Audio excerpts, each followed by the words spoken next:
Good evening, and welcome to the Whiskey Wednesday edition. Joining as usual, my co-host, the amazing, the talented, the 5-6-time overall researcher of the year at whatever university. He's about ready to take his talents back to Maryland to be the researcher of the year over there, the ninja, Dr. Jason Pittman. In tonight's episode, we're going to talk a little bit about this whole pipeline hack, some carnivore diet, and maybe even get into some BJJ. I'm your host, Dr. Dan Ford, and this is EchelonOrchid.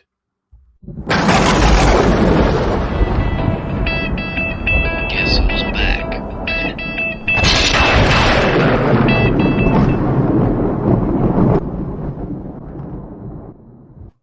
Ninja, what's going on? Hello, how are you? So, how long is it going to take you to become the researcher of the year? Is it UMGC now? I mean, it used to be UMUC. But how long is it going to take you to become the researcher of the year there? Maybe a year. Nice. Nice. It's hey, you should. Like, who's going to outwork you? Nobody. There could be people that could put out equal output, but it's not going to be more than. Like, it's just it's not going to happen. Yeah. No, and it's only equal because I don't want them to feel real bad. Just bad. Well, that kind of reminds. So I was listening to this Gordon Ryan interview today, and because he's having a match at the end of this month against I can't remember the guy's name, but he's a heavyweight and pretty legit and around Gordon's age, and has won a lot of things. So in the interview, Gordon, they're asking him, so why are all these people like afraid to match up with you? And he's like, I don't know. He's like, he goes, it doesn't make any sense to me. He's like, I can either embarrass you and you make a lot of money like at events like this, or I can embarrass you for free at the ADCC. Like, so I don't understand why you wouldn't want to get embarrassed and get paid a lot of money. Right. You might as well get some benefit out of it. Oh, I mean, that guy is just such a beast. Like, I was listening to, I was going to talk about this a little bit later, but we'll just switch it up. So I was listening to one of Chael Sonnen's things about when he had a conversation with Hoyce, and he asked Hoyce, who's better, Gordon Ryan or Rickson? Like, who would win? And he says, look, I was expecting Rickson to toe the Gracie line. He goes, and that's not what happened. He goes, the first question Hoyce asked me, he goes, under what rules? Mm-hmm. And he's like, oh, I didn't even think about that. He goes, well, let's stay ADCC. And he goes, okay. He goes, well, I don't think Rickson could submit Gordon. There's a higher probability that Gordon could submit Rickson, but I think Rickson wins because of the points. He will be able to take him down and just overwhelm him with that pressure. I mean, that's what Rickson was known for and could do that. But that also opens Rickson up to a lot of those leg locks. And so there is the possibility. I don't know that it would happen, but I think if it was submission only, then I would put the edge towards Gordon. But in ADCC, I think Rickson has the edge. I'm like, hey, pretty good analysis. I mean, it's, because almost everyone says by far Rickson is the best jiu-jitsu person ever. Yeah. Oh, yeah. Oh, I'm sorry. It's Hickson. It's Hickson. I don't understand. How do these Brazilians, like an R is an H? I don't quite understand it, but it's Hickson. Well, it's the merger of the Romance languages, man. It's Spanish, French, and Italian. Oh fuck! I'm just an American dude. We don't have those problems here. Yeah, but that's pretty undisputable, man. You talk to anybody that's in that community, and I've heard people debate whether or not he was really 400 and some and undefeated, whatever, dude. I don't know, man. If you've ever watched, there's a great documentary with him. I don't know if you've ever seen it, the Hickson documentary. What the fuck is it called? Starts with a C. I don't remember now. Oh, I've seen a lot of them. It's when he was fighting MMA and Pride in Japan, I should say. It was Vale Tudo before Pride and some of that stuff existed. And man, he was carving people up pretty good. Well, he's a big guy. I mean, he's not small. Mm-hmm. And people they look at Hoist and they go, oh, all these Gracies or something. No, like Hoist was like a beanpole compared to these. It's pretty well understood that Hoist was the worst, which is why they put him in the UFC, because they wanted to prove a point that even our worst is better than everybody else's best, which, hey, point proven. Oh, I mean, very much so. I mean, the first two UFCs, he didn't lose anything. The third UFC, he won his first match, but he gassed out because that one guy, Chemo just wore him out, and so he withdrew. And then he comes back in UFC 4 and wins it again. Yeah. So, Choke, by the way, is the documentary. Choke. Okay. Yeah. So it's overall, I mean, it's been quite interesting. So for those who don't know, I've started training under Croyler Gracie. So Croyler is the grandson of Helio, which means Rick. Hickson is his uncle. Hoyler is his uncle, and amongst all of them. So he's he's he knows what he's doing, right? It's been, I mean, 3 sessions in, and I'm like, well, one, I'm still like really sore at the moment, but I gotta tell you, that their philosophy, the camaraderie that's there, the energy that's there. It's better than any drug I could possibly imagine anyone could ever take. Why are you looking at me like that? I'm just saying. I agree with you, man. I didn't do like traditional BJJ. I did like an MMA. I don't know if you know 10th Planet. Yeah. So Eddie Bravo. Yeah. It was it wasn't 10th. Much more no-gi. Yeah. I did all no-gi. And it was more like combat submission style, but it's still Brazilian jiu-jitsu. All the same elements are there. The focus is just slightly different. And man, because I wrestled in middle school and high school, I already knew kind of how to relax grappling. Once you get over that learning curve, so you're not always burning your muscles out and burning out your cardio system, holding on to people, it's really chill and relaxing, man. It really is. Yeah. Which is so funny. So as you mentioned, Eddie Bravo. So Hoist Gracie and Eddie Bravo don't get along. Mm-hmm. And so I wind up finding over the past couple of weeks, because, so for another aspect, so for me, having done traditional Chinese martial arts for so long, I like to know the history. I like to know the arts. I want to know about the techniques. I want to read about it so then I can apply it. So I've been taking that same thing that I've done over the last 20 some years, and I'm applying it to Brazilian jiu-jitsu. And so I come across, again, Chael Sonnen talking to Hoist and asking Hoist, like, hey, what happened? That's a great interview. Yeah. You and Eddie. And the first thing is, look, before I did any of these things, he goes, I called Hoist. I'm like, look, like, how much of what you told me can I say public? He goes, what are you talking about? What did we talk about? He goes, well, this. He goes, hey, I tell you anything, it's public. You say whatever you want. Like, just do it. Okay. So he asked Hoist, like, all right, well, what's up with you and Eddie Bravo? And he goes, look, people can think all these things one way or the other. And many people are going to think, because he was fighting, was Eddie fighting Hoyler. Roger? Oh, it was Hoyler. Okay. Hoyler. That was Hoyler. The second. That was the rematch. Okay. So he was fighting Hoyler and he won. And so, hey, I've been looking for Eddie Bravo for 5 years. And the reason I was looking for Eddie Bravo is because I think he is portraying jiu-jitsu wrong, and it was starting to reflect poorly on the family. And so Chael says, well, what was it? He goes, he thinks gi is horrible. And then he said that the only time he uses a gi is to wipe the mats. And I took offense to this because, well, we start off with gi, and I felt like this is he's talking bad about the family. So I wanted to talk to him. And this was my first opportunity. It had nothing to do with him beating, Hoyler. Had everything to do with I hadn't seen him in 5 years. In every single tournament, I look for him. I don't find him. So I find him. But then I can't remember which Machado brother grabbed Hoyce. Yeah. And so for those that don't know, the Machado brothers are cousins to the Gracies. So, they're still related.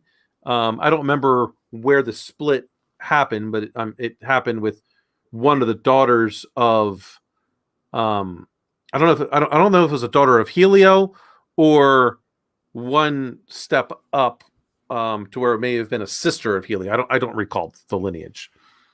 So one of them grabs Hoyce and he goes, "Don't ever put your effing hands on me. You want to grab someone? Go grab that guy. I'm not coming towards him. I'm just talking to him." And then so Chell asks him, "Well, how are you and him today?" He's like, "F him. I don't talk to him at all." Well, and to complete the picture, in particular, my read of that, listening, because I listened to that same Chael Sonnen episode, part of it was the gi, but a lot of it, let's be honest, was Eddie Bravo's predilection for the famous grass that grows. Which, hey, fair play, man. I mean, whatever, dude. Have you ever watched that match? I mean, if you want to talk about BJ, dude, a lot of people said that first time Eddie beat Hoyler was a fluke, and maybe it was. He caught him in that triangle choke. But man, I watched the second one live. That was in Metamoris, which was a Gracie production. Dude, what a fucking match that was. Now, to be fair, officially it ended in a draw, but. Well, yeah, sure. But I gotta say, the best match of all time, in my opinion, is still Kron versus Gary Tonin. That's a good one. That's a really fucking good one. Kron Gracie pulled a horseshoe out of his ass in the last 20 seconds. Yeah. And whew. Because that time, I think that was Gary Tonin's first ADCC. It was early on in his career. Well, and to his credit, I think that might have been Krone's first big tournament, and he submitted everybody. Oh, he crushed everyone. Yeah, and I mean, it wasn't like a bunch of no-name ham and eggers. No. I mean, those were serious people, but he's quite talented. He'd done a couple MMA fights over in Japan, and then I haven't really heard anything about him lately. He's I thought he was with now it escapes me, the Bellator. I thought he was with Bellator. I don't know. Well, there's this new thing called Google. Let's just see where he's at. Yeah. I mean, to be fair, man, there's a long line of Gracies that Gracies that fight and do moderately well and then get crushed. Well, fair enough. But so Kron, for those that don't know, is Hickson's son. So, talk about living in your father's shadow. But there's also a big difference, right? So, this was a different interview with Hoyce, because Hoyce had said something along the lines of look, we do jujitsu to look civilized, but we're savages. Yeah. And for those who don't know, Helio went to jail. So one of Helio's brothers lost a fight to someone in Brazil, and that guy started talking a lot of trash, evidently. And so they all went to his dojo, waited for him, and then they all beat the crap out of him, and they all went to jail for 2.5 years. They're nope. You can win and be respectful, but you don't get to do that. They hold a grudge. And hey, I mean, for those who don't understand martial arts, that's how that stuff was in Japan. That's how it was in China. You go back into the days, people would go to your school, your dojo, wherever you're learning, and you disrespected someone. Well, they would do that, and there would be school versus school fights. Yeah, man. Yeah. I remember happening as a kid. I mean, all we had where I grew up was Taekwondo, pretty popular in the 80s and the 90s in the U.S., right? Mm-hmm. And there was only 2 schools in the little city I grew up in, man, and there'd be mini brawls down at the mall, let's say. Well, So when I was doing traditional Chinese martial arts, during Chinese New Year, like all the schools, they would have the lion dance, right? Yeah. Now, Yeah. the big thing is if another school comes over with their lion to your lion, a lot of those times that people don't understand, like it looks like a dance, but they're trying to sweep each other underneath. And those that had our lion at the time were our junior students. At that time, I was I wasn't a senior student yet, but I was a mid tier. So traditional Chinese martial arts, there's no belts. You're a junior student, basically student, senior student, junior teacher, teacher, senior teacher, Sifu. Like that's basically the progression in traditional Chinese martial arts. So the senior student, Dan, let's go. And so there's a way to get in. So we grabbed so we transitioned our junior students out.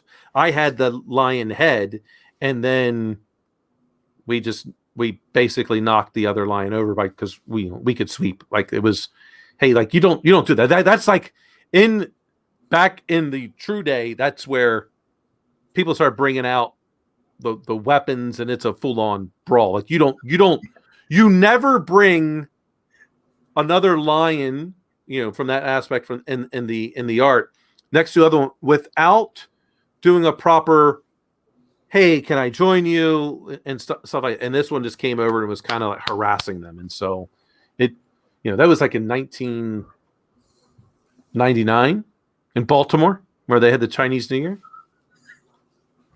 Dude, it could have gotten really ugly because, I mean, it was. I used to go to the Chinese New Year in LA. I liked it in Chinatown, man. That was a good time. Yeah, I've been to the one in Seattle too. Yeah, I haven't. I've only been to the ones in DC and in Baltimore. Like that's just been it. Yeah. So, it can get like that. So for people that go, oh my gosh, I can't believe this stuff was happening with Brazilian Jiu-Jitsu. Like, look, this was like the 1940s, right? And we're not talking about that many generations now, right? It's Hoyce is still alive. Hickson passed, maybe 5 years ago. I'm sorry, not Hickson. Helio passed like maybe 5 years ago or something like that. Not too long, but he died at like 90 or something like that. I mean, right? Yeah, but almost all those dudes are still alive. Yeah. Like it's people are always like no, like that atmosphere, that all of that is still there. But I mean, it's I got to say, I honestly wished after even these 3 classes that I've taken, I wish I had actually started studying this in my 20s instead of continuing my traditional Chinese martial arts. Not that the striking arts were bad. I mean, it did a certain type of conditioning and things like that. But, I took a lot of damage. I mean, in order to ensure that you have done proper techniques, you have boards, you have cinder blocks, you have breaking boards, all those things. And every time you hit one of them, you're still damaging your nervous system.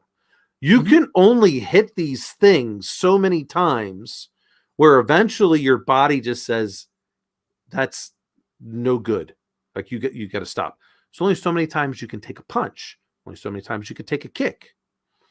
But you know what? I feel like my academic understanding of Brazilian Jiu-Jitsu and following mixed martial arts for so many years, and Brazilian Jiu-Jitsu is a big part of that. I don't think I would have. I don't think I would have received anywhere near. Like it wouldn't even be. I don't think it would register even as a percent as to how much damage I took in the striking arts that I would take in Brazilian Jiu-Jitsu. Yeah, I mean, it's certainly like we were talking about in the pre-show. It's grappling isn't without injury, but the big difference is you're not taking that repeated stress type injury, and you're certainly not going to take any CTE. No, head trauma. Accidental headbutts. Right, and that doesn't happen that often. And if you're really worried about it, man, and if you're going to do this is my advice to you as a wrestler: get headgear. Protect your ears so you don't get fucking cauliflower ear. Once I start truly understanding how to properly roll, then I probably will. It's totally worth it, man. It's totally worth it. I'm not opposed to any of that at all. I think it's, I mean, one, like, look, the ears still have a lot of, so traditional Chinese martial arts, which I still subscribe to a lot of it. There's a lot of meridian lines that flow through your ears. You don't want to damage your ears. It can help you to relax with certain pressure points there, create energy, many things. You get cauliflower ear or damage your ear, like, and I didn't know this, like, so it wasn't until like 22 when I realized this, that the worst thing anyone can do is actually, pierce their ear in the lobe. And it's because you're taking out a meridian line. And so you're taking out a particular way of relaxing and increasing energy when you need it. I didn't know that at the time. And I mean, there's plenty of people that don't subscribe to that, but I'm like, well, I do. And I feel like I've been able to take advantage of now I only had my left ear pierced. Never my right, but that was that. But regardless, I wish I had started off with, or I wish I had in the early 20s, mid 20s at minimum, that I had found BJJ. I think it would have been much different for me at that time. I'll tell you, to this day, man. And in fact, when I moved to North Carolina, I tried to find a place. If there were adult club folk wrestling, I'd be doing it. It just doesn't exist.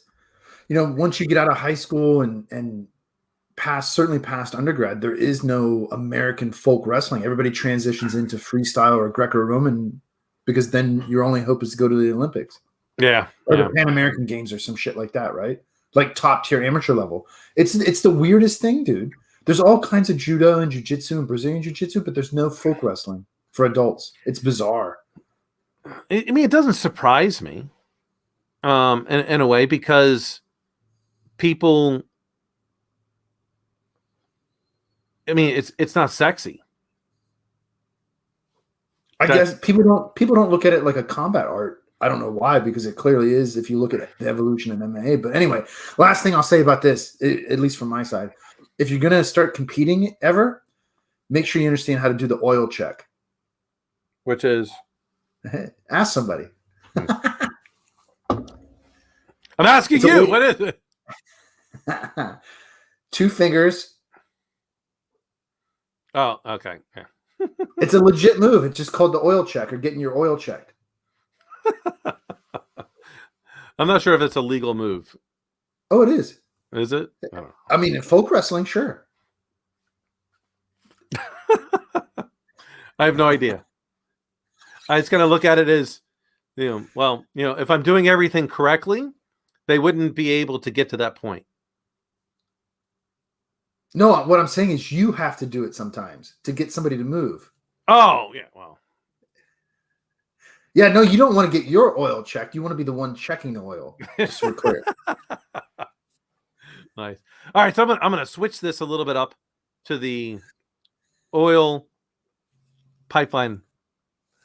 See how I transition that? Perfect segue, dude. Perfect. Just served it right up on a platter. All right, so check this out. I don't know if you looked out on LinkedIn recently, but so there's been some people that are like, hey, as well as congressmen, but outside of that, there have been a fair number of people that say, if you are a board, CEO, CIO, chief security officer, CTO, and you are breached like that, you should be held criminally liable.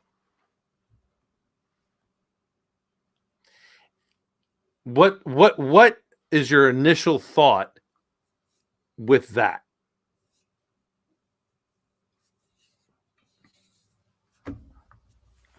Out of hand, it's madness. Out of hand.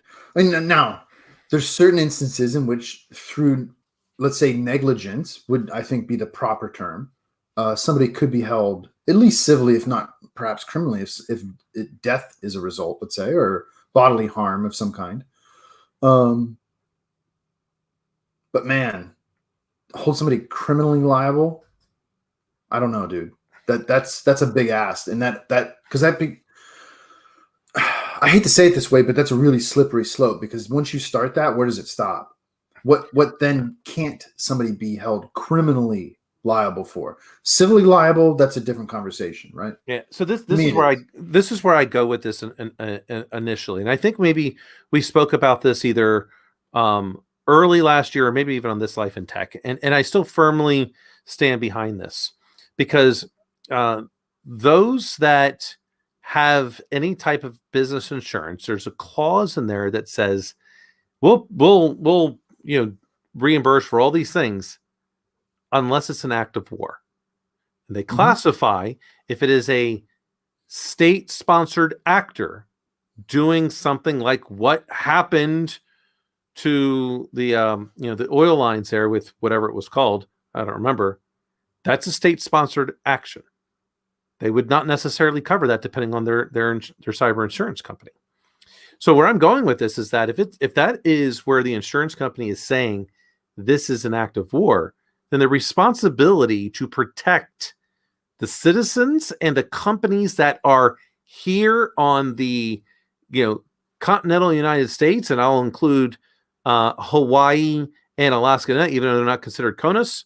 It's the United States government's responsibility to protect against those attacks. Okay. And I would charge that no private company, I don't care if you're Google, Microsoft, which clearly wasn't able to do it just recently, Walmart being still the Fortune 1, maybe for another couple years, none of them could protect against a state-sponsored action, period. Like, I don't think any of them could, full stop, because their business is not security.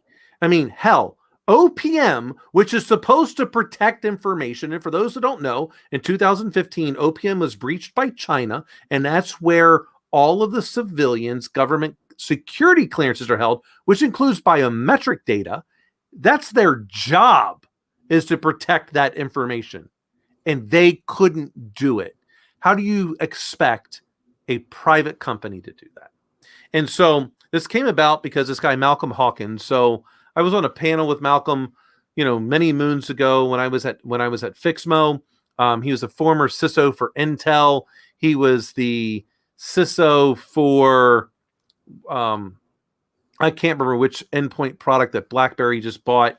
And so he says that they should be held liable. I'm like, come on. Are you kidding me?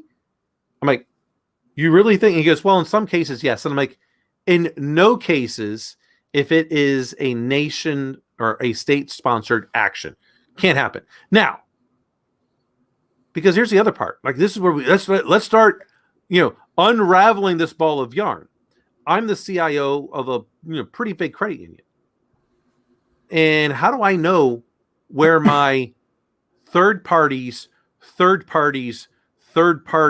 vendor management goes? How far down that supply chain? How far down would you want to hold me accountable for an action that could be very simply that we have a managed service that is controlling all of our thermostats, which therefore needs network access, and they somehow breach that, can pivot and gain access? Like, it's very similar to the targeted breach. Like, so I'm going to be held criminally liable for, I don't even know how, it's not a tertiary. That's like a tertiary's tertiary down the return. Like that, basically my answer to this is fuck you and the horse you rode in on. If they were to do that, I would resign immediately and just do consulting. Like, I would no longer ever be in a position like that, because it's not in my control. It's not in any of my people's control. Well, I think at face value, it's nonsense. Not only because I 100% agree with you about who ultimately ought to be responsible. And so 2 quick points. One, it's nonsense at face value, because to what end? So if you were going to prosecute somebody in criminal court, what are the possible punishments? Are you going to met out a death sentence? Well, I mean, my assumption is going to be like a Sarbanes-Oxley thing, which, as far as I understand, no one's actually ever been convicted under Sarbanes-Oxley. But Not that I'm aware of. the CFO and the CEO could face, I don't know how much jail time. I think it's like a year, but I could be wrong. Someone could fact check that. It's quick Google. But But this to our point, it's a federal agency that's doing that. Yeah. Or are supposed to do it. Right. So wait, here's the big thing, right? So all right, so let's say my company was breached tomorrow and this law came in. Now I just had my audit from the NCUA, and the NCUA is the government agency making sure we're doing things right. I had no significant findings. So if I got no significant findings, and even if I did and I had an action plan, because that's our job to audit, but if I closed out the significant findings, if I had any, which I didn't from the previous year, then okay, maybe. But here's the thing. My job is to present this information to the board of directors, explaining the risks associated with it and potential solutions. If they accept the risk, I am absolved. They have done risk acceptance. They didn't transfer it to insurance. They didn't ignore it. So they didn't do the ostrich syndrome where they're just putting their head in the sand.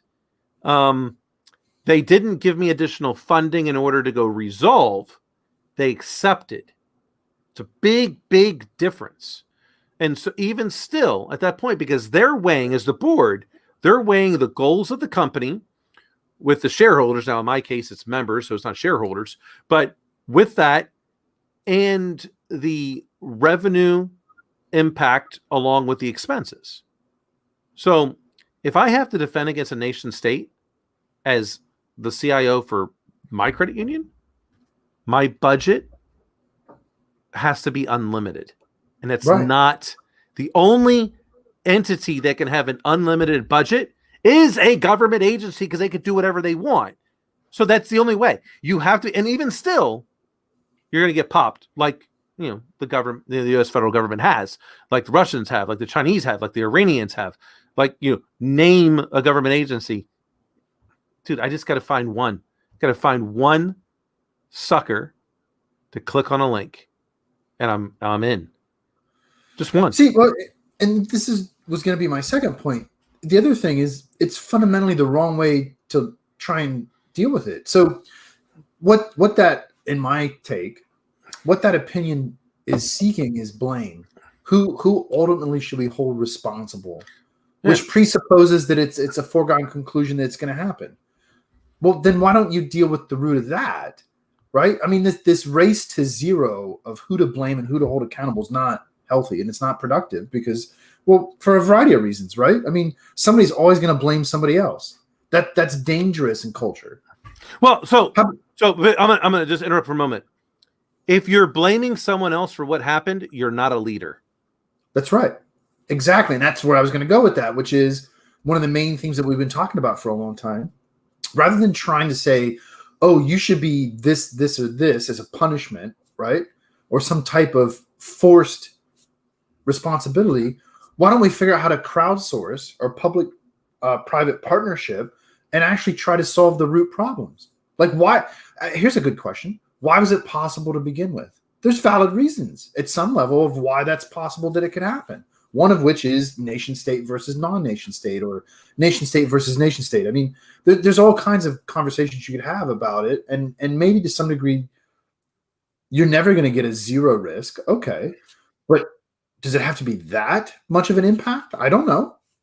Well, I mean, this is where I look at this and some of these things that have happened. Like, it's not just there, but the water treatment plant in Florida that was popped, a few months ago. I mean, that one to me was extremely dangerous. Like, they were like within minutes of mixing up the chemicals to turn that entire water supply for that municipality to poison. Like, you're toast. And so I go, this is not a difficult thing to solve. Like, if you have to do stuff remotely, then you have to VPN in with multi-factor.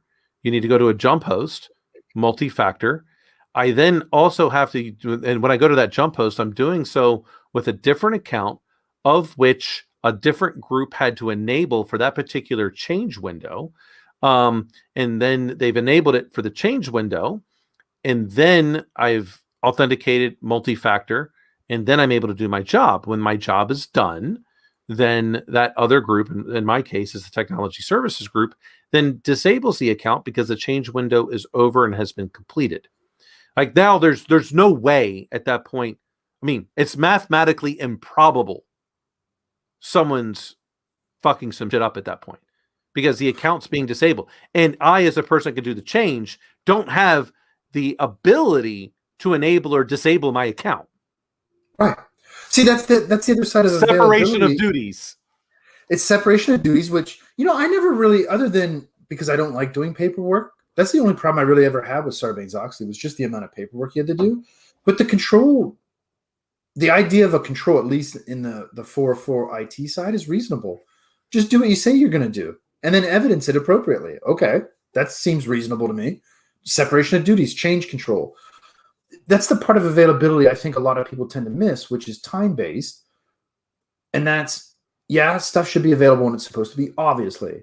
But it's not so obvious that things that aren't supposed to be available should not be available, and you ought to have a control to enforce that and evidence it. Yeah. Yeah. I mean, well, if shit's not available, then guess what? It's not available. Like, well, I mean, if it's not available, it's also not compromisable. Right. That's my point. Yes, exactly. And exactly. So this is this balance. Like, so all these Congress people, like, look, I just want to basically go, anyone in Congress that wants to talk about criminally liable for something like this, one, fuck you, because all of you motherfuckers that are in Congress have still not done shit about the OMB breach, which is still the largest overall breach of our confidence in the United States, in my opinion, because you're talking about people's biometrics. You're talking about every single security program they worked on. They did zero. So if any of them talk, like, you were in Congress at the time, zero credibility, fuck off completely. Like that's my opinion because, well, they did nothing. Zero. Right. Well, I mean, and it's madness to me because who's going to enforce it? There's no agency that's charged with that I'm aware of right now. Not directly. And so even if there was, well, so charged with what? Holding something like this pipeline criminally liable. Oh, the pipeline. Yeah. Yeah. Well, they're a private company, so there is nothing they could do. Congress would have to pass a law, and I got to tell you, 100%. I'm 100% against that, because it's. I mean, I'm perfectly fine with if you are a private entity that is serving up true critical infrastructure, and you are negligent, that the company is fine, because it is not a CEO, a CIO, a CTO, or a CISO's fault. They very likely, if not extremely likely, presented to the board the risks, the threats, the threat actors, the probability of that threat actor exploiting the threat due to a vulnerability. I'm sorry, the threat actor utilizing the threat to exploit the vulnerability. That's what they're looking at. And the board goes, I think you're right. And therefore, we accept that. At that point in time, there can be no negligence. It's a zero. I mean, we used to say if Microsoft or Google or Amazon got popped, well, the world's got some real serious problems. Microsoft just got popped like 2 months ago. Yeah. Because of a third party of a third party of a third party. Yeah. Right. Yeah, it just makes no sense to me because it's just not well thought out. It's like it's a toddler's version of I don't know how to express myself, and what I want to deal with is a complex problem that requires adults in the room to deal with. Yeah. Now, so here's the other thing. So all of you out there that's listening. Now check this. You got to check this with everything. The particular pundit that happens to be speaking, happens to be making this comment. Who do they work for? Yeah. because the messaging is being pivoted. Like I'll take this to this whole aspect of we've proven over the last year that 100% of the United States, 98% of the United States can work remotely. Then all of a sudden, the CEO for WeWork says, nope, this is a horrible thing. It's going to hurt industry, blah, blah, blah. So those who don't know, WeWork is like a shared hoteling space. So like companies go in and they pay for a certain amount of time and an office space, and they kind of lease it small pieces to where they can have an office. Yeah, well, of course that CEO says that. Why? Because everyone goes to work remotely. He no longer has revenue. He's done. Right. He's done. Okay. So when people of this nature start talking about certain things, look to see their biases. Like, look, I'm completely biased on many, many things. Like one, University of Michigan is the #1 university in the country, period. Like there's no one better. I'm biased. Of course I'm biased. I spent like $180,000 to go there. I mean, that's just what it is. But it's okay. Admit them. Like, look, if you're at WeWork, be like, look, I think, just be honest. Right. And say, look, we believe that people need to collaborate, and that's why we're in this business. Now, you may need a hybrid work environment, but there's going to be times where you need to have those in-person meetings. And we feel like we do this niche, and we feel like you're going to be able to collaborate and do more strategic sessions if you're in person. Therefore, we think more people should be in the office than not. And this is the reason why we think this. Don't come out and say, hey, this sucks. And oh, by the way, I just happen to be the CEO for the company that solves it. At least put some value into what it is you are providing to that, whatever that service is to your customers. Not that nonsense. I can't stand that. And that's kind of like what, so going back to this statement. So Malcolm is no longer with that company. I can't remember which one it was that BlackBerry bought, but it competed with CrowdStrike. Stuart McClure. So this is really funny because you got George Kurtz and Stuart McClure. They co-founded Foundstone. They went to go work for McAfee. George becomes the CTO at McAfee, leaves with Dimitri and basically all the other people from Secure Computing, mainly because we know what the hell we were doing, and founded CrowdStrike. Stuart McClure becomes CTO for McAfee, stays there for, maybe, I think he was a CTO for maybe 2-3 years, founds the other company, which I can't remember the name. BlackBerry buys them for some obscene amount of money. And, this guy goes away, right? So Malcolm is now like on all these boards. What's he on all the boards for? Endpoint protection, risk management. Yep. I wonder why you think this way, because you want them to buy your product. It's a disingenuous position, and I basically say you're at this point like you're not trustworthy. Period. You're a fraud. You're a straight up fraud. Dude, he's no different than someone presenting you a solution, and they've got their company and they've got all the check boxes and they got all their competitors going across the other side, and all the competitors, they all have at least one X. That is the worst slide to present. And any vendor that presents that slide to me, you automatically lose all trust, and I'm extremely likely not even going to buy your product. Yeah, right. I mean, if you have to tell me how good you are by pointing out how bad everybody else is, no. By the way, I think it was Cylance, wasn't it? That BlackBerry got. Cylance. Yep. That's it. Yeah. And by the way, for the record, I think their product was garbage. Dude, okay. So you may not remember, because Cylance was there while we were at Silent Circle, and I had Skippy. We bypassed that shit every time. Easy to bypass. Easy. It was child's play. It was even easier than bypassing Kaspersky. Well, I mean, there's a reason why when I was at Cal Poly, all my students went to work for CrowdStrike, not Cylance or anybody else. But anyway, there's a name for this, and I can't think of what it is, man. But you see this. Here's a recent example of it. Blizzard, bless their hearts, fucking Activision, dude.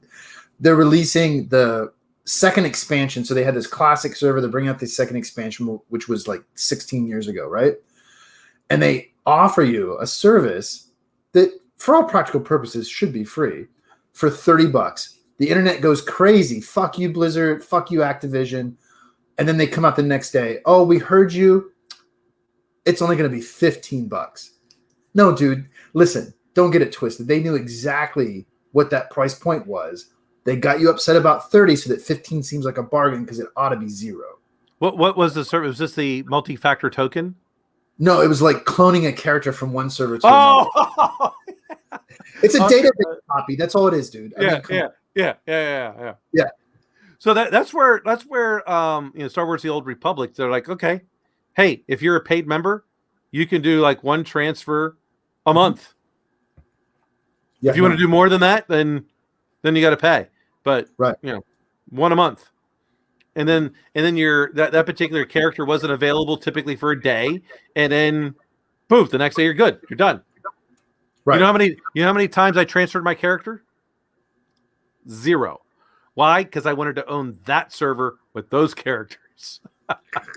I actually think I don't know, but so I played the Juggernaut, Sith Juggernaut, and a tank, and so I think I don't know if I still hold the record, but I held the record on the particular server for many years on terms of in the war zones on total points. So they have points. And so as the Juggernaut, similar to the Guardian, the tank, a lot of it had to do with protection, but you gotta know how to go through your transitions to keep things moving, and you need a legit healer to keep you there. And I had a great healer in that aspect, and dude, I just right place, right time, right healer, right combos, and got the record. But I wouldn't have gotten that. Like with most things. No one gets to anything on their own. Nope. No one gets to anything on their own. Anyone that says they got to something on their own, well, they're a liar. Yeah. Kind of like the same type of liar that says you should be held criminally liable. Oh, by the way, I have a solution to not make you criminally liable. How convenient. Yeah. How convenient. Yeah. So now we'll swap, because mainly now I'm hungry at this point, because I just then this is where I want to take this guy, and now I do. I want to go spar this guy now, and I don't care if it's stand up or on the ground, because I just want to go. You're like, this is the worst thing you can say, and you want to come off as being this industry pundit, and quite frankly, you sound like a jackass. So I like. There's going to come a time very soon. I'm going to look at all the people that I'm connected with on LinkedIn, and I'm just going to start disconnecting with them. If they provide no mutual value, like if I can't provide something to them, they're not providing something to me, I'm just disconnecting. Just don't need it. It's just like right now, it's already so bad that I don't even put who my employer is on LinkedIn, because I get too many either in mails, or they know a company I work for and can figure out how to directly email me. And I'm about ready to have to start giving out, to basically make a different email address, so that way I don't have to deal with any of this external bullshit, because it's just too much. Dude, today I got 700, I want to say it was 708 emails today at my Jovi account. Now, as part of that, some of them are alerts, and sure. I want to know, but of the ones that I need to look at and act upon, 10. That's horrible. That's fucking horrible. I don't miss that, dude. No, it is. It's horrible. And so thankfully I've been training the organization that official communication needs to go through what we call huddle. It's our intranet. Like we've created an intranet and we put it through there, and that's where official communication goes. You want me to act upon something? Like I've been conditioning, like basically, unless my boss sends me an email, I'm just not responding. You need me, hit me up in chat. Otherwise, not happening. Just not doing it. I basically do the same thing. I just use MS Teams. Yeah. I mean, I disable notifications, and I tell people the only notification I leave on is if somebody adds me directly. Yeah. So if you want my attention, at me, and I'll get that notification. I'll serialize it, and I'll deal with it when it's time to deal with that kind of work. But other than that, no, get out of here, dude. I'm not a Pavlov's dog. I'm not responding to that ding. Yeah, it's just it's just not worth it, right? It's just so anyway. So part of that, let's get into the next topic for the night, and our last topic, most likely, carnivore diet. So I first heard this. I don't know, was it maybe a year or maybe 2 years ago from Joe Rogan? And I'm like, what the hell is this? Right? Like I've heard of keto, but like this was nope, animal product, head to tail. Like he was, I think he went pretty extreme, if I remember correctly. He didn't do it forever. I think he did it for like 60 days or something like that. I don't remember. But it's, hey, you can only eat animals and consume animal byproducts. So milk, cheese, yogurt, eggs, but like zero vegetables, zero sugars.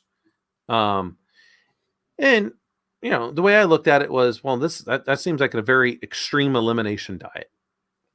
So, not too long ago, I'm like, let's go ahead and shock our system. I mean, we're already doing BJJ. Let's just add one more thing on top of it. Yeah, sure. So and I'm, for those that maybe first tuning in, I am completely pro human testing. And I've done it on myself. So, I mean, I did transcranial direct current stimulation. I'm doing stuff with TRT now. Hey, let's just add something else to it. So we'll go ahead and do some BJJ and add a carnivore diet to the same thing. I gotta say, I don't feel hungry, and I'm not snacking anywhere near as much as what I did. And I keep being asked, like, hey, do you want a snack? I'm like, actually, no, I feel fine. I totaled my calories yesterday. 1,100. I did not. I don't feel hungry. Don't feel, but I only had, so, and of that 1,100 calories, like 300 of it was alcohol. Because, I mean, I drink the whiskey.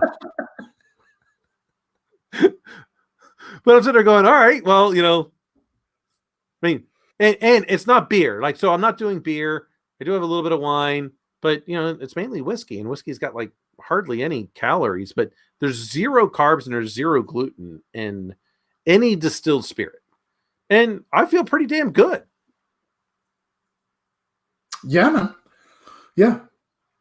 Now, you've been completely vegetarian, but have you ever gone to the other side and gone completely carnivore? Mm-hmm. Yeah, I tried it. It doesn't work for me. I just don't like that much meat, let's say. Well, so being in full transparency, this is not a permanent thing that we're doing. We are doing this as an elimination diet to try to shock our system and start to get a little bit healthier. And then we're going to slowly add in other foods and see how we feel, to see what does our body process well. Do we feel bloated? Do we feel tired? Do we feel hungry after meals? And if we do, we're taking a journal of what we're doing. To our goal, and is our intent to be carnivore 100% of the time. I don't think that's true. That I don't think that's healthy in the long run. I'm not that kind of a doctor, but I don't feel like that's like we are supposed to be omnivores. I don't know what true percentage our grain to meat should be, or protein, but I just want to feel healthier, and I don't want to, oh, look, if I'm going to live to be 100 and if I'm going to live to be like TK's age at 146, like I've got to do something. Yeah, well, that's the thing is there's general guidelines in terms of ratios and percentages and food groups and stuff like that, but it's so individualized, man. That's the problem in the research is, even if when you have like high statistical power studies, it's really hard to generalize those findings to a population, man, because human physiology is pretty fucking varied, man. Well, let's put it this way: there is a your brother, if you had a twin brother, the probability that your physiologies are identical is mathematically improbable. Well, and that's what I was going to say is that there's genetic factors, right, which are inherited, but then there's epigenetic factors, which are environmental, right? And that affects the same people in the same environment differently. And so, like when I did a pure carnivore diet, I don't remember how long I did it for, man. It wasn't horribly long. I didn't feel bad on it. I just didn't feel great on it. I feel great when I eat less meat and more plants. What kind of plants are you eating though? Like, you want a fucking list? Yeah, I want you to fucking detail this shit out. I want some sources as to why you did it. No, like in general, like are you eating more like fruits? Are you eating, when it comes to vegetables, are they like the leafy vegetables like spinach and collard greens and things like that? Kale, yeah. So it's more like that. Yeah, okay, all right. Because that's what I've read is a good next transition is to add the leafy greens to your diet. Not so much the legumes, the beans, the fruits, but to add leafy vegetables back to your diet. Yeah, like, so here's an example. Mrs. Pittman is especially the last 2 years, transitioned more to a more heavily plant-based diet, which before she was the exact opposite, which was always kind of our friction. You basically have to cook two different meals. I thought the real friction was because she always wanted to be the panda and WoW, and you were a hobbit or gnome, dwarf. Thank you. Whatever. So I still remember when that friggin' panda thing came out, and you were telling me about how she went and got a whole panda outfit waiting so that way that day she could create her panda character. I got her a panda hat, man. That's all. So, but I still remember it. Yeah, man. That was a good time, dude. Even though we have a predominantly plant-based diet, she does better with legumes, right? I do better with rice. So, like, just plain. You've got a lot of land. You could grow some rice. Say that one more time. What? You have a lot of land out there in Carolina. You could grow rice. Oh yeah, man. We could. So check this out. We with our farmer that we've that we're getting to grow the grains. They have been able to bring over Carolina gold rice. Oh yeah, that's good. So she does really good. And we're thinking about doing a whiskey with it, which would be a Japanese style. I mean, at some point, it'll be years, but yeah. And so, like, where we meet are with lentils. We both do really well with lentils. It's not that I don't like beans. I just don't feel great with beans. I feel better with rice. She feels better with beans than rice. And so lentils are kind of in between, roughly speaking. She doesn't like kale. I love fucking kale. We both like different types of more sweet lettuce. We both, fortunately, because this is predominantly what we grow in our the bulk of our plant-based diet are gourds. So different types of squashes, pumpkins, and fucking zucchini, man. I really do like zucchini. So this is like I said, man, we're doing this to try to figure out what. There's many ways to do an elimination diet. Mm-hmm. All right, there are many ways. We just chose this path. We're going to do it for I don't know how much time, 3 weeks, 4 weeks, 5 weeks, whatever. No longer than 6 weeks. I don't even. It's probably more closer to 3 if I would have to imagine. I think that's a good time to reset our body to figure out. Okay, let's add the next thing in. How do we feel? Let's add the next thing. Well, so we'll add that in. Mm-hmm. We'll do another 3 weeks. Add something else in another 3 weeks. There are certain things that I am absolutely going to try to completely eliminate from my diet, which is anything processed. Which those, it's still hard. That's hard to do. And on top of that, to eliminate anything that has, sugar in it. I'm trying to eliminate sugar. I mean true sugar. If I need a sweetener, I want to use honey or maple syrup. A natural maple syrup, not maple flavoring. No Aunt Mama's. If you haven't tried it, sometimes we've used organic pure agave syrup. Yeah, agave and I don't get along. Yeah, it's all, and I didn't, and I this is the funny part. So whenever I have agave, it actually makes me. I don't feel like I'm allergic to it, but it does not do well in my body. And I didn't realize this was many years ago, but I knew agave didn't do well with me. But every time I would have tequila, I would get really sick. Well, why? It comes from agave. So that made it even worse. You're taking a highly concentrated agave at that point. But yeah, I just didn't. That's why I can't do tequila. It just makes me feel extremely sick. With vegetables, because I don't like fruit. Not only do I not really like fruit, I like bananas and apples, and that's about it. But I just don't. My body doesn't react to it well. All plants have different phytochemicals that produce hormetic responses. They're basically small inflammatory reactions to your body. But different plants have different chemicals that produce acute different thing. So I tend to deal with ground-based, darker vegetables. Whereas Marcia deals with more light-based, especially fruits, or lighter vegetables, right? So I like a deep, dark green kale. She doesn't like kale at all. She likes a more cabbage on the charty side or a sweet lettuce. You know what I mean?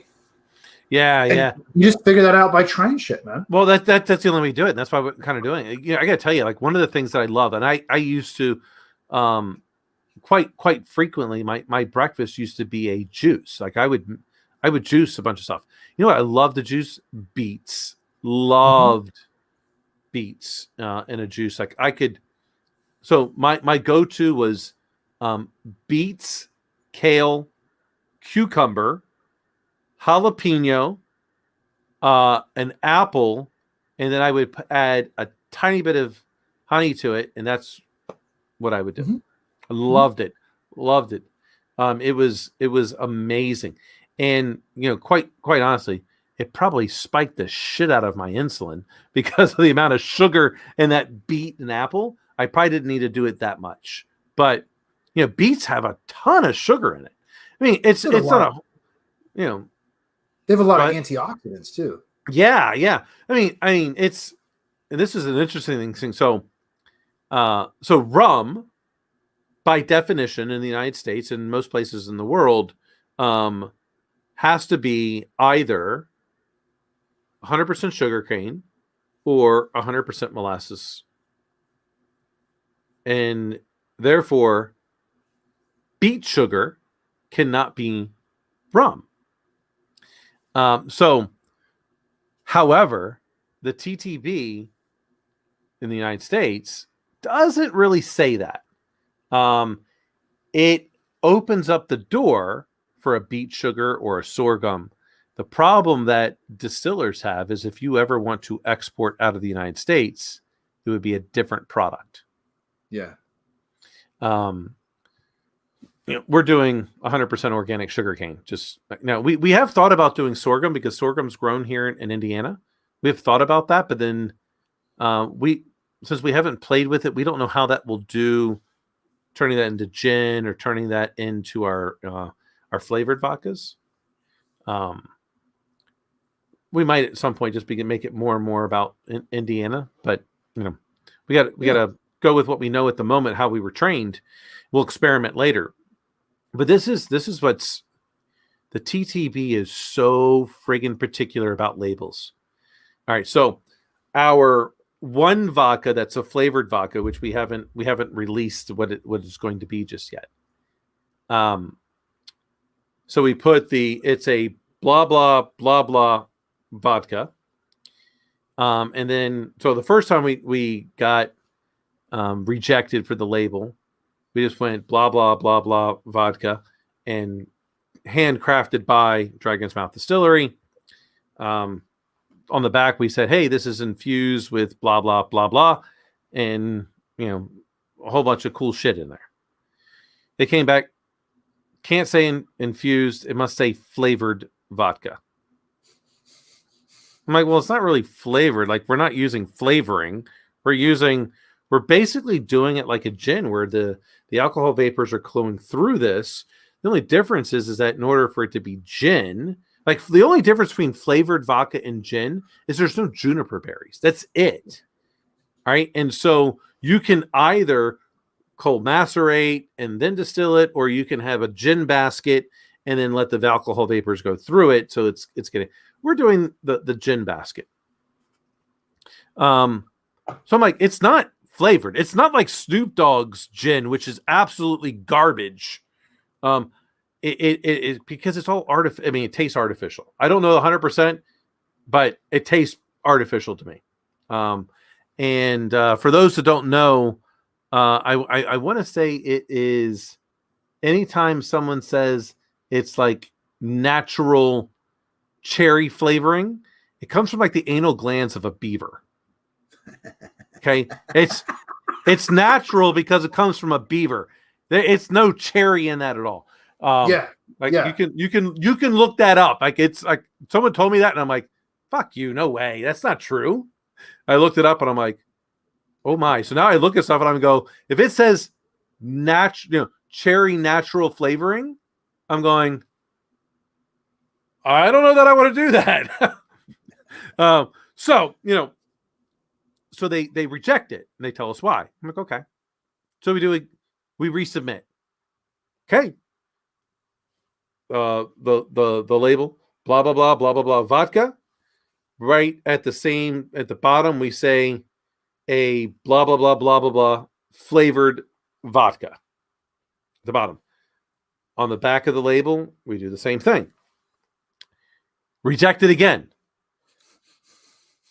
Because anytime that we say the word vodka, it has to have flavored in front of it. So even that aspect of the blah, blah, blah, blah, blah, blah vodka, they want to see, it should say flavored vodka. I'm like, well, that doesn't look as cool.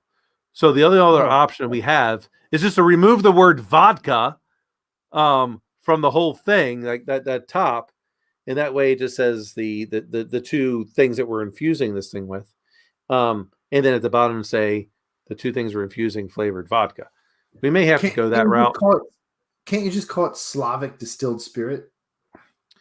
I could, but the issue here is that this is a big thing. So by law, if you say it's vodka, then it is to be tasteless, colorless, and odorless.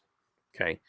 So the flavored vodkas don't have to be tasteless, colorless, or odorless.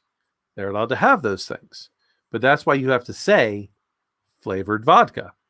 Now, I could very well just say this is a special distilled specialty spirit category and say whatever I want, but I wouldn't be able to say vodka. But the idea, so the other part of this is the reason why it is a vodka is that it comes off the still at greater than 190 proof. And that is a key requirement. once it gets to 189, it's no longer allowed to be added.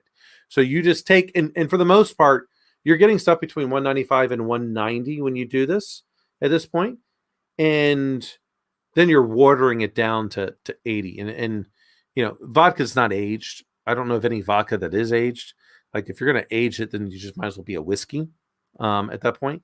So, I think it's a waste of time, waste of money, and waste of energy. So I just go, well, okay, you're ready to go. You've got your stuff. You water it down to your 80 proof.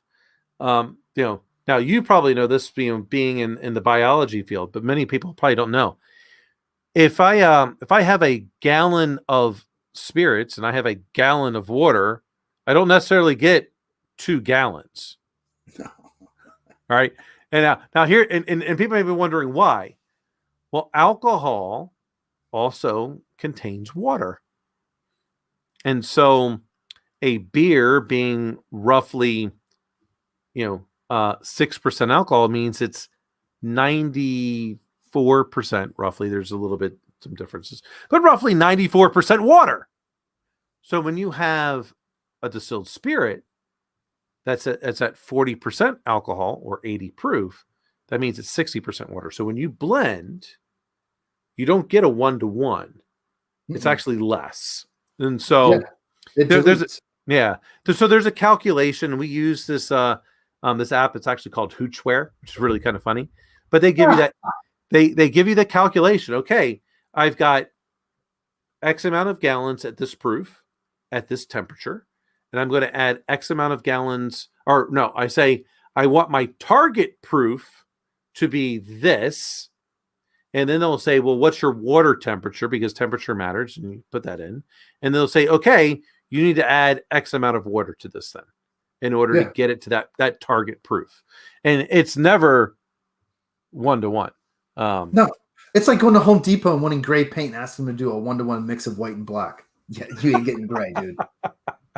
yeah, fair. Fair enough. I mean, that's exactly it, right? So so as we go through that process, I mean, that's what we're playing on. So this flavored vodka, they're very particular about the words flavored. We can't say infused. It's really interesting. Like they're so particular because in my mind, this is infused.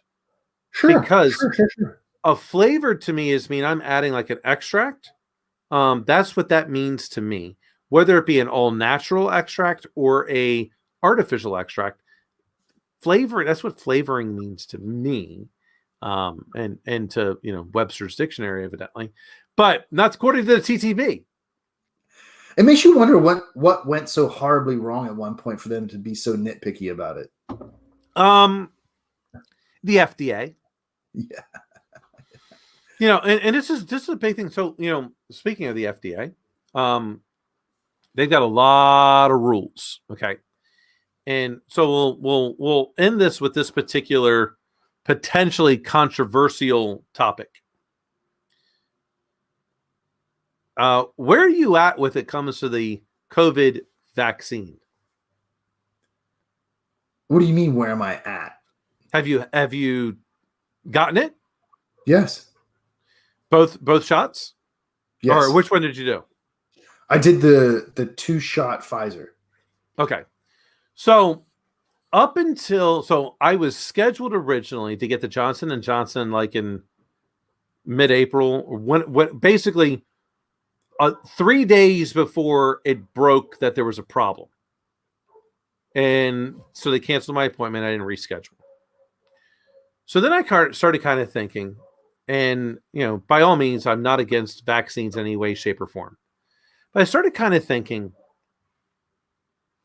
we're quite a ways into this, and the FDA granted them only an emergency approval, not full approval. And so this comes back down to my technology and security background and go, most of what I do is compliance. I do not plan on getting the vaccine, which is truly not a real vaccine for those. It's more of a immune booster. At least the mRNA is, and it's so far it doesn't prove that it stays. I mean, you may know more about this because being the biology background, but no more than 6 to 9 months of immunity. Yeah, we'll need a booster. Yeah. Okay. So I kind of went, from a compliance standpoint, they don't have full approval. And my stance at this point is until they get full approval, I don't think I want to get it.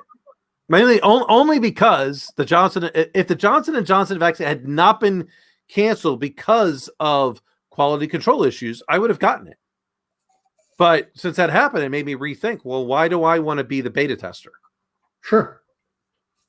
Not that I fault anyone for doing it. I mean, it's a risk-based decision. And I'm not against it. If it gets true full FDA approval, I'll be in line the next day. Yeah, my decision making was really straightforward. I had a target date in mind that if it was available for me to get and I could get it by that date, I would do it. And if it wasn't, I wasn't going to do it. And that was largely or almost entirely based on my exposure, which was high. Being on campus teaching classes, basically 5 days a week plus weekend service around a bunch of people that weren't the main people I saw all week. So, my exposure rate was potentially really high. What's your blood type? I fucking couldn't tell you off the top of my head. So this is where this also factors into my risk equation. Based on whatever you want to believe, and I do believe blood type matters with things, but I have O negative. And evidently with O negative blood type, this is a big reason why I don't really get sick. And evidently people with O negative blood type, from a research perspective, have a little bit more of immunity to viruses for whatever reason. At least from the research perspective. I think I'm A positive. It's one of those things, dude, I have in a note that I look up when I need it. I don't remember. Yeah, I only remember it because I am the universal donor. Yeah. And that's the only reason why I know that. And I don't donate blood. Shit's valuable, dude. You gotta pay. I'm not giving that shit out for free. No, that's why I did it. It was you're absolutely spot on. For me, it was entirely risk based. To be more accurate, my high risk exposure was spring break because our spring break is early. It was the 1st of March. All right, and so I still had a bit of a semester left after that with not a lot of break. And so if I was able to get it before then, which I did, it was worth it to me. If I couldn't get it until after that, well, ain't much point. So I would have skipped it. Yeah, I get it. And this is, I am right now, based on what I understand, no way I would advocate for any of my younger kids to get it. Just I look at the risk. I'm like, look, your probability of you even getting this is like, it's a 0.1%. Like, I'm just not interested in you all having that in your system at this point. My oldest son asked me, what do I think? I'm like, well, you're going to be 21 soon. And you're working at Amazon and you're doing logistics and you're at BWI airport. You're around a lot of people all the time. It's a risk-based decision. Yeah. What do you want to do? And he said, well, would you do it? And I'm like, well, in your situation, yeah, I would. I absolutely would, because it's risk. You're around too many people that you don't know what their particular habits are. And therefore, you need to compensate. Mm-hmm. I'm primarily working remote. My exposure is very minimal. Yeah. So as long as it remains minimal, I can remain in a risk posture that says I can wait until this particular cocktail is fully approved by the FDA, which I believe it should be. I believe that people should want whatever they're putting in their body to be approved by the FDA. I understand. Yeah. Yeah. And hey, look, emergency approval, not against that either. We were in the middle of a pandemic. people like, and the big reason for those that don't know, and I've talked to, many people in the medical profession, the reason why this COVID shot was so important was purely to ensure that we have enough hospital beds. Yeah. Like, it's not going to, like, this was not necessarily going to prevent deaths. It was going to prevent X amount of people from getting to severe symptoms that would overrun the medical infrastructure that we had in place. Therefore, only the people that were at the extreme end would have to go there, and then therefore we had a better opportunity of saving them. That's what this is about. And hey, I support that. Well, it's one of those instances where it's one of those rare instances where what you have is a true mitigative control. And that's why sometimes I wish they didn't call it a vaccine, because a vaccine to us, I think it's not a vaccine. It's a flu shot. It's the same thing, in my opinion, as a flu shot. It doesn't prevent it. It just exactly right. It gives you an immune response, and you have a window of, if you become exposed, of a higher probability of defeating it without severe symptoms. Yeah. Well, and for that, it wouldn't surprise me if this particular, if all of the different coronavirus-like things come up, don't get just put into the flu shot. It wouldn't surprise me. It wouldn't surprise me. You could have an annual booster like that, if you want to call it that. Yeah. Yeah.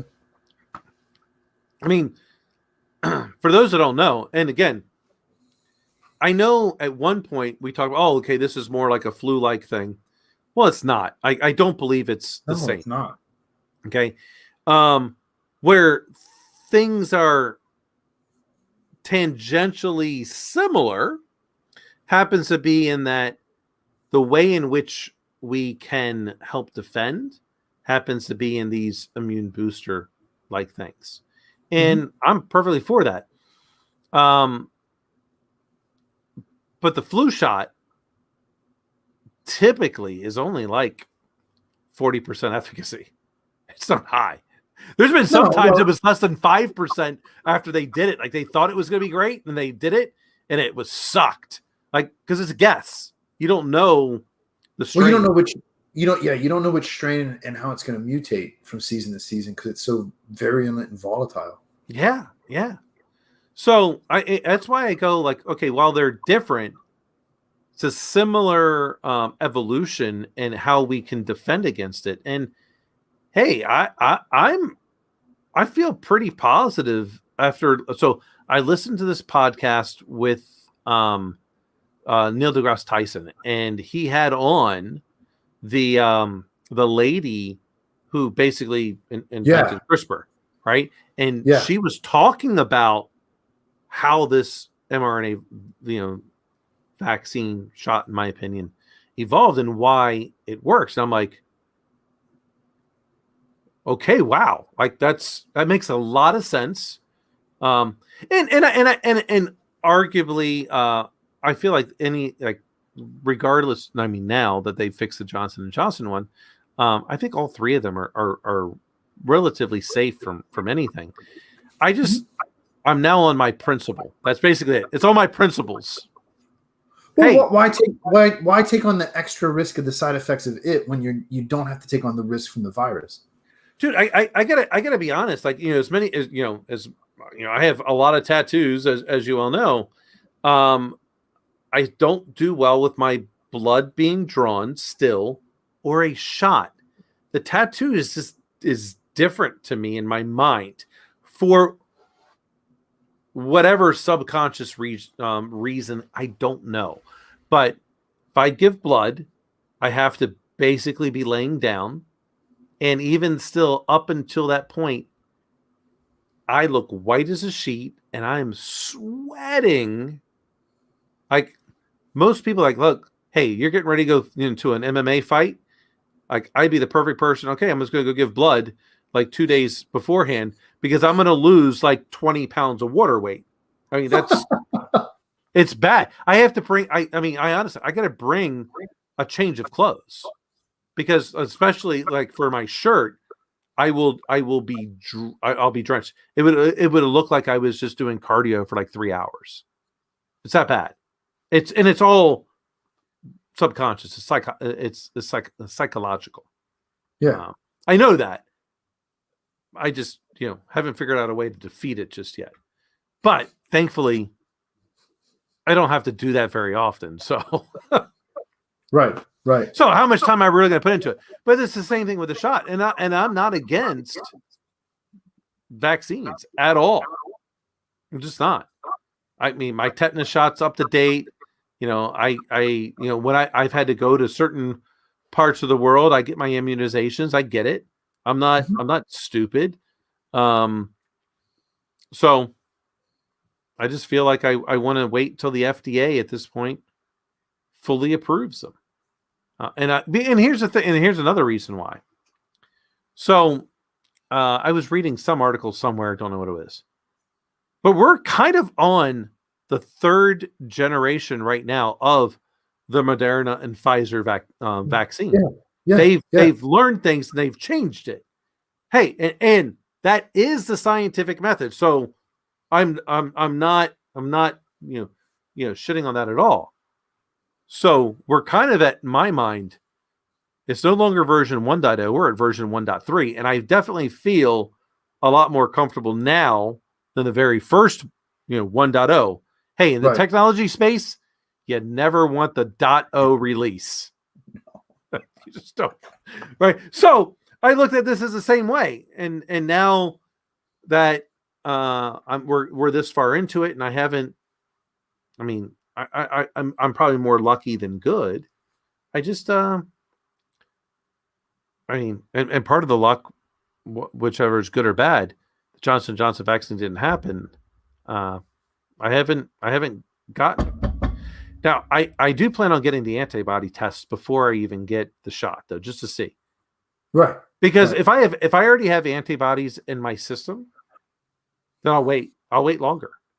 Mm-hmm. There's no, I don't, and maybe I'm wrong with this, but I haven't talked to, like some of my classmates or Sharif, who's my friend Amanda's, her husband, who did some stuff in this field before he went into the neurosurgery. He was explaining quite a bit, but I would wonder, like, okay, if you have the antibodies, I mean, isn't that the reason why you want to get the shot, is to try to get those antibodies? And if that's the case, if I already have them, then why get the shot? Yeah.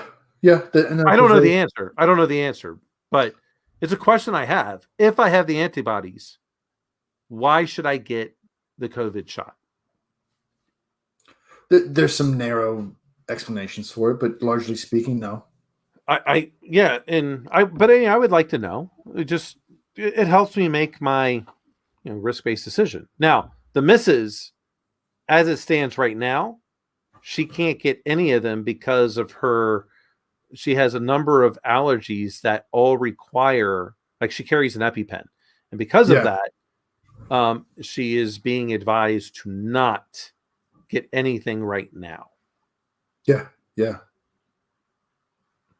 And hey, well, thankfully she's in good health to begin with, but that's what she's being advised, because, hey, for those out there, if you require an EpiPen, they're saying get medical advice before you do this. And her doctor is saying not yet. Yep. Not yet. They'll work out those things. I mean, it's I mean, it's like she can't even take krill oil.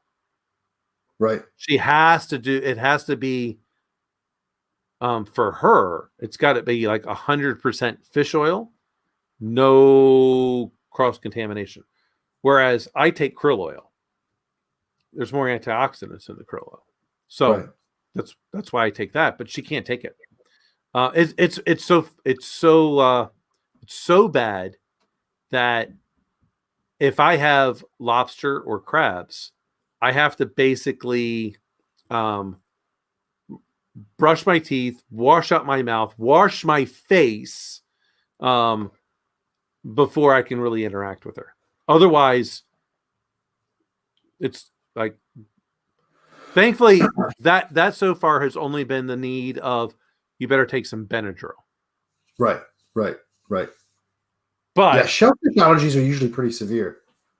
yeah, which sucks because me being from Maryland, we're all about crabs.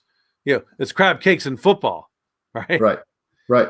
She can't have them. She has no idea what she's missing out on. They I know, are right? so delicious. Yeah, they are. Yeah, they are. I'm kind of like, hey, I'm so glad that crabs are meat, and They are. Memorial Day is coming up. So here's another thing for the last little tidbit information out there for those folks.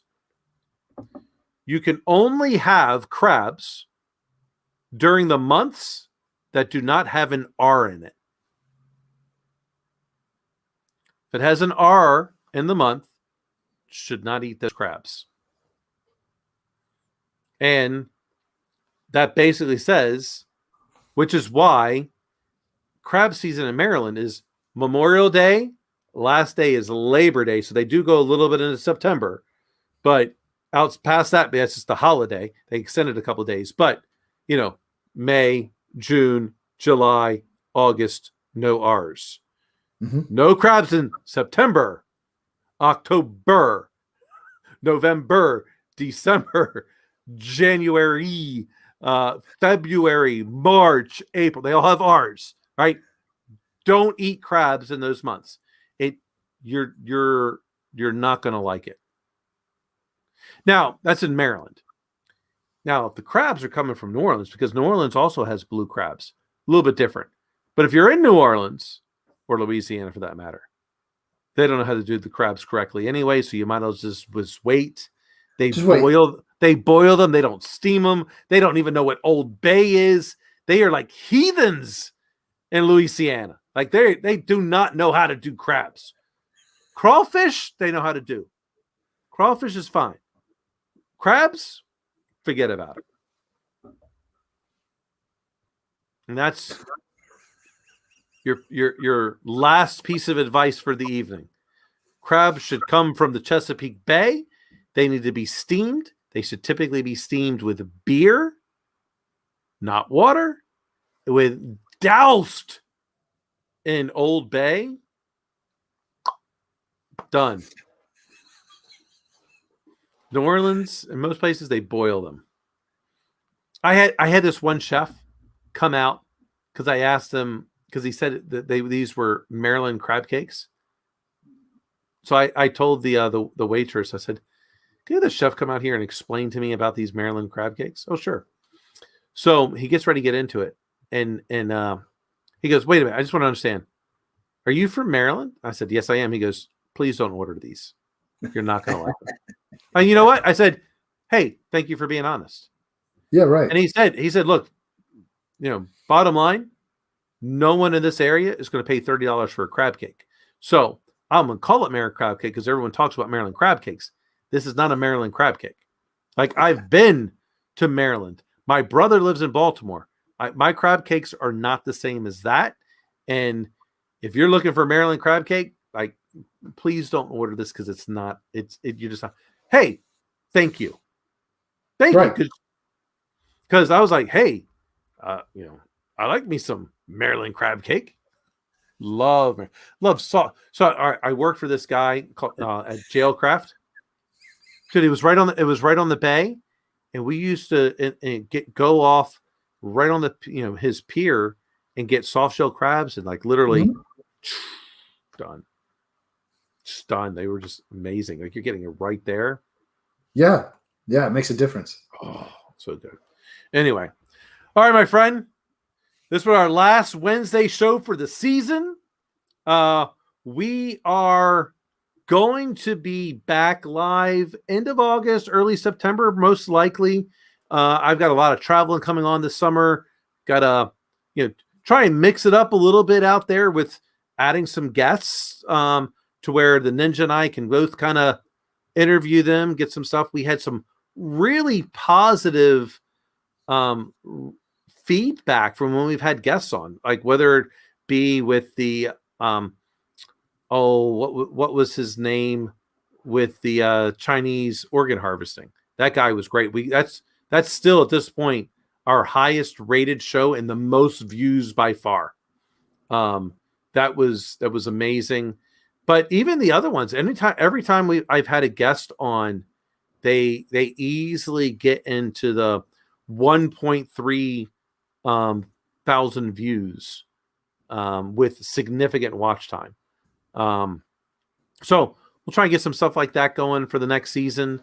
But hey, I got to say, season 1, we'll have finished with, by the end of season, we'll have 77 episodes. We're just under 1,000 subscribers, about 1,500 watch hours. I'm very, very pleased with season 1. Yeah, I would agree. I think by far Mitchell was the dude's name, by the way. Oh yeah. That was really entertaining, man, and it was, I think, taking it to another level, having somebody on that was a pure guest, somebody we don't know, calling in from another country in a vastly different time zone. It was really interesting to me, beyond the topic itself, right? Just the technology involved to get that done. But yeah, man, I'm looking forward to season 2. Yeah, well, a lot of these things, I mean, we're very much liking this part in that, hey, our purpose is to try to learn something new every day. Mm-hmm. And having some other people on that don't think like us, right? So the unfortunate part about you and I is that 95% of everything we basically agree on. So for a lot of people out there, that makes a very boring show. Yeah, because there's not a lot of we just agree. Like, yeah, that makes perfect sense. So that's the conclusion. When we have a guest on, our questions are different. And even though we may come to the same conclusion, that way we question them, it helps so many other people to draw their own conclusions. And, I find that particular purpose being so much more valuable to people. Yeah, I would agree. And this is why I like having, and I'm going to try and get my friend Amanda on. Funny enough that neither of you two have actually met, even though you both know about each other quite a bit, but she doesn't think like you or I, even though most of her conclusions nowadays results in the same.